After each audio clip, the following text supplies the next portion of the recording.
台伫苏根发厝台北国号早期发生败马事故，造成48人死亡，118人送去病院急救。交通部成立一级灾害应变中心，行政院长苏贞昌嘛去巡视台地的灾害应变中心，并且向国人会室内来听上新的讲法。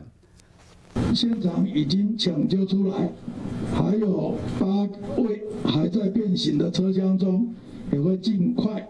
全部抢运出来。其余有81人，中有9人是重伤，送各家医院抢救中。刚刚我特别指示也转达总统的关切，第一就是在医院抢救的乘客都要请相关医院医师护理人员给予最大的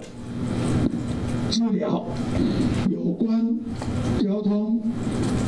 因为是清明年假期间非常重要，所以还是要维持运通，让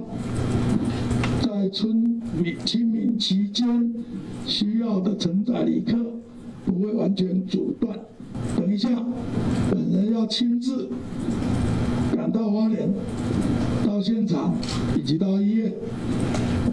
来了解情况，希望能够让损害减到最低。所以相关责任会在抢救完成后来进行。苏贞昌表示讲，第一时间已经甲总统报告过，目前以抢救为先，感谢救援人员、甲医护人员以及媒体关心，更希望讲全民做伙来祈祷，为现场所有的人来加油。